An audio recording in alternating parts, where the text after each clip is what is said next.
سلام تعنا هبلنا زخبركم من زخبركن أفكار سبورت. أبناء لومي سولس 10 حملة كلتشان 20 كلتن سمناوي ناي سبورت مدبنا نوردر تور دي فرانس كمون نهلون حلفن في تساميتات كعسجري زدهسسو حبريتات سبورت كان أربلكم هنا كتكتاتلونا بخبرين عدمكم. نمبل 209 جيزيوز سلاسل زلو وردر جراند تور دي فرانس بوعو كنتات يغزلالو. زي بلانيتنا بجنون سمون متن عبيتون أب كدمي سرعة كردن بشكلتها بعربي حدا حملة أب كتما كوبنهاجن دنمارك دحر مخفاتو كساب بغد متمال السنبت تمديبو كابز نبرة 3,340 نتبشو كيلومتر أب 9 مدرخات لعلي شحن 500 كيلومتر أصاليتو أبزي 9 مدرخات بسترخ بوتسيت مسرت تغدد ماي وورلد تور تيم حبرات إمارات عرب سلوفينياوي تادي باغاتشار ب 33 ساعات 34 دقائق 44 كاليتات بتش أماليا لبيسو أب كدميت أب مريحنة تقويتلو أبال وورلد تور تيم جيمبو فيزما دنماركاوي يوناس فينغارد ب 39 كاليتات تغدد ماي وورلد تور تيم إنيوس غرانادريس بريطانياوي غراين توماس دما ب 1 دقيقة 10 كاليتات دحيروم كالاين سالسين كوينوم يسعبوه ود 23 عامت باغاتشار نودر صعدا ماليا تصفو من سيون كالاين زلو تقدداماي كلب إنيوس غرانادريس بريطانياوي توماس بيتكوك ب1 دقيقة 44 كاليتات بليصو اب مقلاس يركب قطاليا ماليا كصبتا ودر اب تحتي 284 نطب يوهليلو بعبلالነት زمرح زلو بلجيماوي تقدداماي وورلد تور تيم جيمبو فيزما فوت فان ارت كتولن كلا نيزرلانداو تقدداماي وورلد تور تيم كويك ستيب الفا فابيو ياكوبسن ب 149 نطب كالاي تادي باغاتشار دما ب 139 نطب سالساي درجه حيزوم አለው جرمناوي تقدداماي وورلد تور تيم كوفيديس سيمون جيشكي ب 19 نطب نغوس كوينو ابز مرحلو زلو ودر عقبكا أبال وورلد تور تيم AGTR تولادي لوكسمبرغ بوب جانجلز بتصبيب بحد نطبي تبليسو كالاي تقدداماي وورلد تور تيم جروباما FDJ تيبو بينو ب 14 نطبي بمحز سالساي ترتا تسريعو يركبو بدرجة كلب إنيوس غرانادريس جيمبو فيزمان حبرات إمارات عربن بقدم تقتل كابك قداماي كساب سالساي مخان يمرحا تمال سوني عرفو زوعلي تور دي فرانس لومي سولس كاب مورزين ميغيف 248 كيلومتر كوغوازيو معصوم السجار تصاوتي كلبات أوروبا بوقعي كاب زخفت درو 10 معلتات حليفلو كم وصيت نايزخا غانتاتات مسارع نمدلدال تصاوتي ام مغزان مشاتن يركبا ابز حلفي عامه ودر شامبيون كلبات بريمير ليج عد انجليز مخان زودي زدفت كلب مانشستر سيتي ابزي حدش مسرح مسجار اب حقفا كاب زتوتوم 4 تصاوتي حده ب 47 مليون باوند كاب كلب ليدز شمتتو انجليزاوي كالفين فيليبسيو اب مسمر مكفال زنطف فيليبس مس كلب ليدز اب صنحلو 9 عامتات اب تزبز عامتات ماليا قطر 23 ان لبسيو صوت وكايدو انتونه جن ازي عدميو 26 عامت مليو زلو تصاوتاي ابز حداش كلبو نتا زفقرا ماليا قطر 23 زيكونه قطري 4 يكلبس مربع حبريتا تريبونا كم زغلصتو نايز مخنيات كلب مانشستر سيتي اب 2003 قطر 23 اب تقمين خيتوعل سلازوسنتيو اتا كلب نزوساني زوسدت اب عامه سبورت 2003 مساب بلقح تسلفو تصاوتي كاميروناوي مارك فيفيون فوي هيوتو دحر محلافيو እና ተኸላኸለ ዘከፋፍል ፎይ ب26 سنه 2003 አወድር ዋንጫ ኮንፌደሬሽን ፊፋ ሀገሩ አንጻር ኮሎምቢያ አብስታድ ደገርላንድ ሊዮን እና ገጠመትን ከላ ምስ ልቡ ዝተሳሰር ጸገም ኣብ መበል 72 ደቂቅ በሃንደበት ዘልሓጢሉ ወዲቁ ኣብቲ እዋን ቂላታት ሕክምና ልብናይ ዝወዲ 28 ዓመት ንቡር ስርሓን ከተሳልጥ ን45 ደቂቅ ዝቐጸለ ጻዕር እኳ ተካይዱ ብህይወት ክሰርር ግን ኣይካለን ድሕሪ ሞቱ በዓልቲ ቤቱ ከም ዝገለጸቶ ፎይ ቅድሚ ጸወታ ሕማም ተሰሚዕዎ ነይሩ يخون بر أبتا زعبيلا كتماليون نختصات كتور باغس لزحدره كتصات مريصو أسلطاني كاميرون وينفريد شيفر بوغنو كم زحبرو فوي قدم موداقو أكلاو منقسقاسو بحث لزيبلو بخالق كتكو مديبو كان تنبره التصاوتاي صقم كم زيبولن كقصل كم زدلن سلازحبرو جن نمتكو أبغيسو زنبر حساب أو نزيفو أتوان أسلطاني كلب مانشستر سيتي زنبره كيفن كيغان دحري حلفت فوي غانتو نخبرو نقطر 23 طروتا كم زوصاتا كفلتن كلو فوي نحد عامت أبركتو زجبرلا كلب ليونكا تمساسال سقومت بموساد أبتا كلب كله فوي لبسان زنبره قطر 10 شوعته بخبري أغميتاتا فلاميت كلبو لينس بشنخا نحموشت عامتات نزت تصاوتلا ماليا قطر 10 شوعته كاب أجلجلوت وصاي أبرس مقبرة أب طغى ميدا ستاد فيليكس باليرت نزركب جودنا بسمو كم سمي جرا فيفا نودر وانشا كونفدريشن باسم مارك فيفيان فوي نخسميو نزقربلو ريتوتات اب تجبار كوانتزيو علو اب 2009 عام تمرت قدمي قطم فصامي وانشا كونفدريشن ሃገራውያን ጋንታታት ብራዚልን ሕቡራት መንግስታት ኣሜሪካን ግን ወዲ 14 ዓመት ውላዱ ንፎይ ኣብ ስታድየም ተረኺቡ ንኽብሪ ወላዲው ሓፂር መልእኽቲ ከም ዘመሓላለፍ ገይሩ። ሲልቪዮ በርሉስኮኒ ኢጣልያዊ በዓል ጸጋ ኮይኑ ንኢጣልያ ኣብ ዝተፈላለየ 3 እዋናት ማለት ካብ 1994 ክሳብ 1995 ካብ 2001 ክሳብ 2006 ካብ 2008 ክሳብ 2011 ብድምር ን9 ዓመታት ቀዳማይ ሚኒስተር ኮይኑ መሪሕዋ። ብዘይካዚ ኣብ ዓውዲ ፖለቲካን ንግድን ኣብ ዓውዲ ኩዕሶ እግሪ እንኮላይ ዝነጥፍ በርሉስኮኒ ንኢጣልያዊት ክለብ ኤሲ ሚላን ካብ 1986 ክሳብ 2017 ብዋንነት ኣካይድዋ። ኣብ ትሕቲ በርሉስኮኒ ድማ እታ ክለብ 8 ዋንጫ ሴራኤን 5 ዋንጫ ሻምፒዮንስ ሊግ ኤውሮፓን ዝርከቦ 29 ጽዋት ዓቲራ። ኣብዚ እዋን ኣባል ባይቶ ኤውሮጳ ኮይኑ ዘገልግል ዘሎ በርሉስኮኒ ኣብ ወርሒ ሚያዝያ 2017 ንኤሲ ሚላን ናብ ቻይናውያን ኣፈርቲ ብ740 ሚልዮን ዩሮ ሸይጥዋ።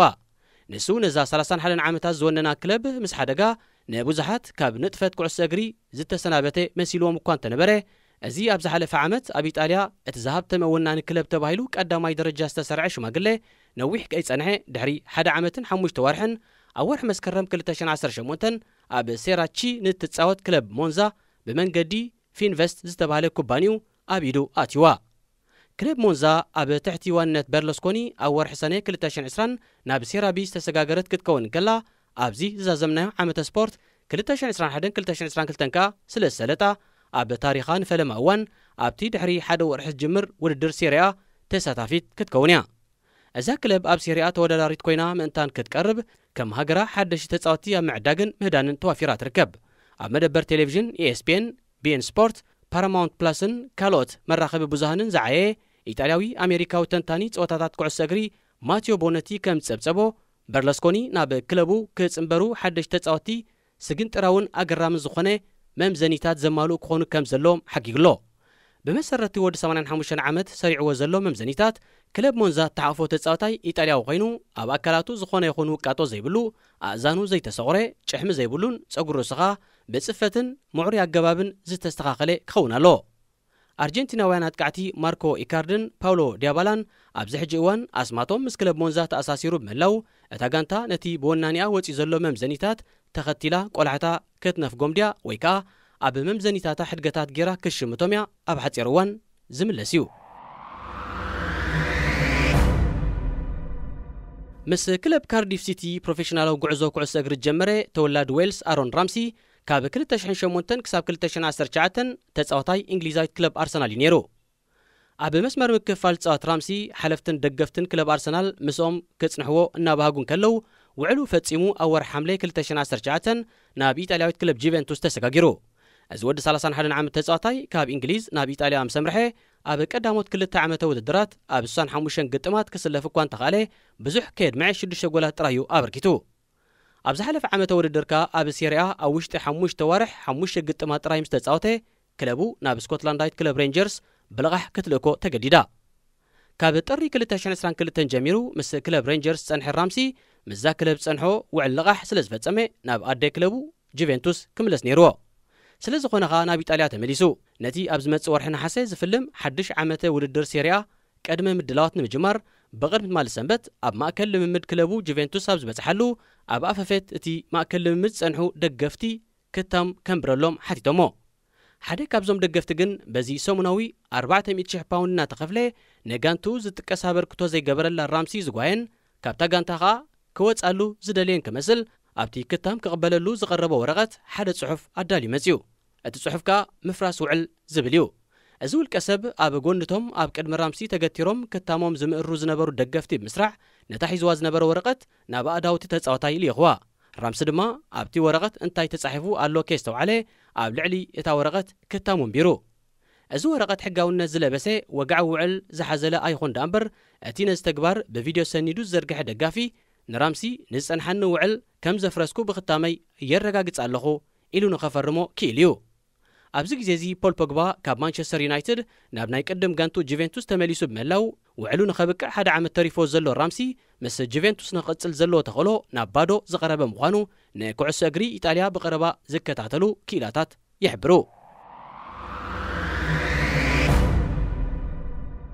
እንግሊዛዊ ተኸላኻላይ ክለብ ማንቸስተር ዩናይትድ ሃሪ ሞጊያ በብእዋኑ ብዘንጸባርቆ ኣዝዩ ድኹም ብቕዓት ብደገፍቲ ጋንቱ ከም ጸላይ ኣብ ርእሲ ምቑጻሩ ኣብ ማሕበራዊ መራኸቢታት ስፖርት ዓለሙን መቐይዒ ደገፍቲ ተጻይ ጋንታታት ካብ ዝኸውን ነዊሕ ኣቑጢሩሎ እዚ ኣባል ክለብ ሌስተር ሲቲ ዝነበረ ተጻዋታይ ምስ ትሑት ብቕዓቱ ዘይሳነ ሓላቕ ጋንታ ዩናይትድ ብምዃኑን ከምኡውን ናብታ ክለብ ክመጽእ እንከሎ ክሳብ 80 ሚልዮን ፓውንድ ዝበጽሕ ልዑል ወጻኢታት ስለ ዝተገብረሉን ብዝያዳ ጠመተ ክግበረሉ ብጉድለታቱኻ መስሓቕ ሸረፋት ክኸውንን ከም ዝኽኣለ ይእመን ገለ ብምሕር ስንፍኑ ዒቕ ዝበሎም ደገፍቲ እውን ኣብ ዝሓለፈ ወርሒ መያዝያ ካብ ነቐፌታ ጸርፍን ሽዳን ሓሊፎም ብቦምብ ክንቀትለካ ኢና ኢሎም መፈራርሒ መልእኽቲ ልኢኾምልዮም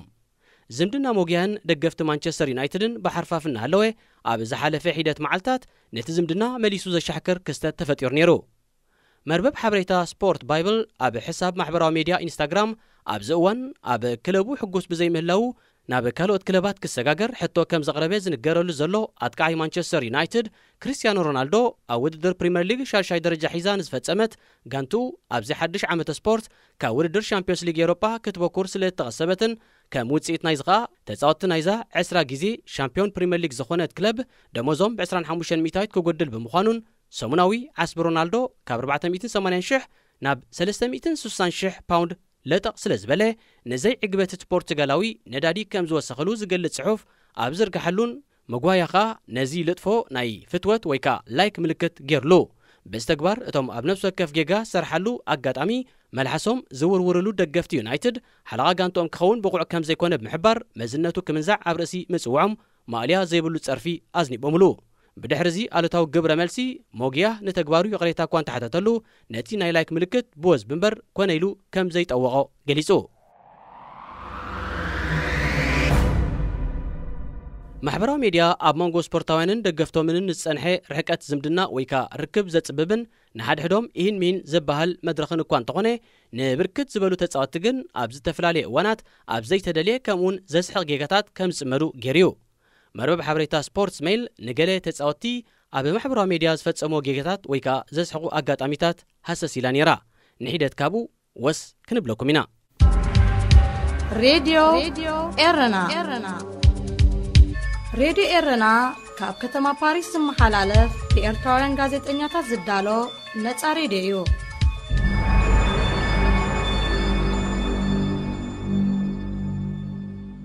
ክለብ ቶተንሃም ኣብ ወርሒ መጋቢት 2021 ናብ ርእሰ ከተማ ክሮሽያ ዛግሬብ ኣምሪሓ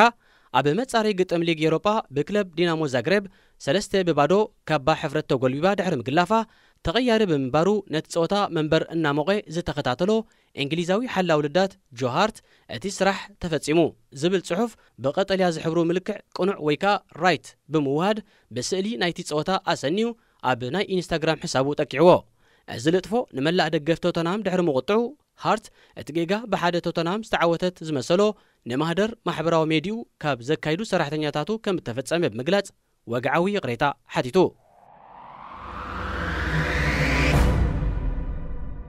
ዋይነ ሩኒን ሪዮ ፈርዲናንድን ካብ 2004 ክሳብ 2014 ዓ.ም ማለት ን10 ዓመታት ኣብ ክለብ ማንቸስተር ዩናይትድ ብሓባር ዝተጻወቱ ኣብዚ ሕጂ እዋን ጫምኦም ሰቒሎም ዝርከቡ እንግሊዛውያን እዮም ዋይነ ሩኒ ምስ ማሕበራዊ ሚድያ ትዊተር ኣብ ዝተላለየሉ ፍልጠቱ ማዕረቲ ኣብ ኩዕሶ እግሪ ዝነበሮ ክእለት ልዑል ኣይነበሮን ከም መርኣያ ናይዚ ኸኣ እዚ ኣብ ዝሓለፈ 2 ቀነ ካብ መዝነት ምስልጣን ክለብ ደርቢ ብገዛእ ፈቓዱ ዝተኣልየ ተጻዋታይ ነበር ኣብ ወርሒ መያዝያ 2011 ናብ ወዲ ጋንቱ ፈርዲናንድ መልእኽቲ ክሰድድ ኣብ ዝደልየሉ እዋን ኣብ ክንዲ ኣብ ውልቃዊ ማህደር ዝልእከሉ ኣብቲ ሓፋሽ ተጠቃሚ ማሕበራዊ ሚድያ ዝርዮ ቅርዓት ሰላም ሪዮ ጽባሕ ንጎ ብመኪናይ ናብ ልምምድ ክማልኣካ ትደሊ ዲኻ ብምባል መልእኽቲ ፈንዩ ኣብዚ ሕጂ እዋን ምስ ክለብ ሊቨርፑል ዘሎ ኣሌክስ ኦክስሌድ ቻምበርሊን ኣብ 2017 ምስ ክለቡ ኣርሰናል ኣብ ዝነበረሉ ጋንቱ ብቸልሲ 3-1 ድሕሪ ምስዓራ ቬንገር ካብ ስርሑ ክባረር ኣለዎ ንዝብል ናይ ትዊተር ልጥፎ ከም ዝሰማማዓሉ ንምግላጽ ናይ ልቢ ምልክት ብምጥቅዑ ኣብ ጸገም ኣትዩ ነይሩ ኣብቲ ግዜቲ ኣብ ሓጺር እዋን ይቕሬታ ዝሓተተ ቻምበርሊን እቲ ኩነታት በጋጣሚ ብዘይፍላጥ ዝተገብረ ምዃኑን ንኣሰልጣኒው ኣርሰን ቬንገርካ ብዛዕባ ፍጻሜ ከም ዘረድኦን ብምሕባር ይቕሬታ ጠሊቡ ስፓኛዊ ናይ ክንፊ ተጻዋታይ ጁልዮ ሬይ ኣብ 2015 ዓ.ም ኣባል ኣብ 4ይ ዲቪዥን ክለብ እትነጥፍ ክለብ ፓብላ ማፋማት እናሃለወ ናብታ ኣብ ላ ሊጋ ስጳኛ ትጻወት ክለብ ዲፖርቲቮ ላ ኮሮኛ ንኽሰጋገር ውዕል ከቲሙን ብማልያታ ክለብ ተሳኢሉ ነይሩ እንተኾነ ግን ምስታ ጋንታ ምስ ተጸንበረ ድሕሪ ሂደት መዓልታት ቅድሚ 3 ዓመታት ማለት ኣብ 2012 ኣንጻር ዲፖርቲቮ ላ ኮሮኛ ኣብ ማህደር ትዊተሩ ዝለጠፎ ጸርፊ ቃልዕ ስለ ዝወፀ እቲ ሓዳሽ ጋንቱ ጁልዮ ሬይ ማልያና ክለብስ ሞራል የብሉን ብምባል ነቲ ውዕል ኣፍሪሳ ሰጊጋቶ ቤልጂማዊ ክሪስቲያን ቤንተክ ኣብ 2016 ካብ ክለብ ሊቨርፑል ናብ ክለብ ክሪስታል ፓላስ ምስ ገዓዘ ኣብ ማህደር ትዊተር ንሓዳሽ ጋንቱ ንምልላይ ኣብ ዘርጎ ሓበሬታ ኣብ ክንዲ ክሪስታል ፓላስ በርንሌይ ብምባል ጽሒፍዎ ምሰነይቲ ጋንታ ከም ትጻወት ተወጃቢሩ ካድዩ ዝብል ርእቶታት ምስ ዋሕዘሉ ድማ የቕሬታ ብምሕታት ጌጉ ኣሪሙ ናይጀርያዊ ቪክቶር ኣኒቸቤ ኣብ ወርሒ ጥቅምቲ 2016 ጋንቱ ሰንደርላንድ ቦይስታም ሓደ ባዶ ድሕሪ ምስዓራ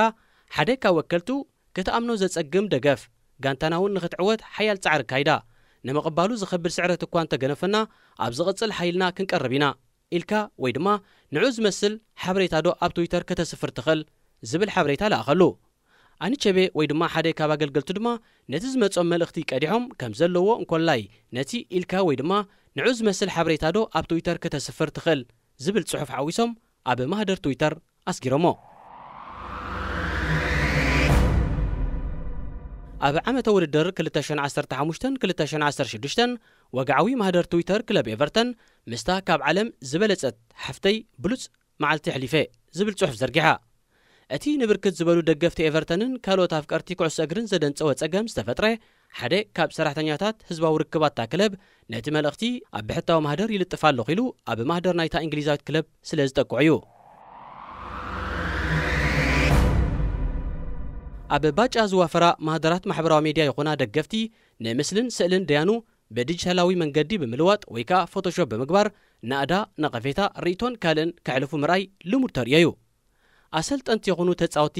ነሚዛናውነት ዳኛ ምልክት ሕቶ ዘእተወ ዓይኒ ዘውፅእ ሩይ ነቐፌታ ከቕርቡ ግን ብዙሕ ዘይረአ ጥራይ ዘይኮነስ ዝተፈላለየ መጠን ዘሎ መቕጻዕቲ እውን ዘስዕብ እዩ ብፍላይ ዝተመስርሐ ስእሊ ተጠቒሞም ቁልዑ ይኹን ኣሽሙራዊ ትሕዝቶ ዘለዎ ነቐፌታ ከቕርቡ ግን ዳርጋ ዘይሕሰብ እዩ እዚ ይኹን ዳ እምበር ተጻዋታይ ሊቨርፑል ዝነበረ ራያን ባበል ንእንግሊዛዊ ዳኛ ንምንቃፍ ነዚ ዳሕረዋይ ኣገባቢኡ ክጥቀም መሪጹ ንሱ ኣብ ግጥም ዋንጫ ኤፌ ጋንቱ ኣብ ሜዳ ኦልትራፎርድ ብማንቸስተር ዩናይትድ ሓደ ባዶ ድሕሪ ምርትዓ ነቲ ጸወታ ማእከላይ ዳኛ ኮይኑ ንዝመርሐን ንማንቸስተር የዳልዩ ተባሂሉ ዝሕመ ዳኛ ሃዋርድ ዌብ ማልያ ማንቸስተር ዩናይትድ ኣልቢሱ ብሉጽ ዳኛ ኢሎም ከዓ ይጽውዑ ወንበር እዚ ወዛዩ ብዝብል ጽሑፍ ኣሰኒዩ ኣብ ትዊተር ኣስፊርዎ ባበል ነዚ ዝፈጸሞ ጌጋ የቕሬታ እኳ እንተሓተተሉ ካብ ገንዘባዊ መቕጻዕቲ ግን ክድሕን ኣይከኣለን ክቡራት ተኸታተልትና ንሎሚ ሰሉስ ተዳልዩ ዝነበረ ትሕዝቶታት ሰሙናዊ መደብ ስፖርት ተፈጺሙሎ ዝመጽእ ሰሙን ብኻልእ ዝተፈላለዩ ትሕዝቶታት ክሳብ ንራኸብ ንኹልና ኣብ ዘለናዮ ሰላምን ጥዕናን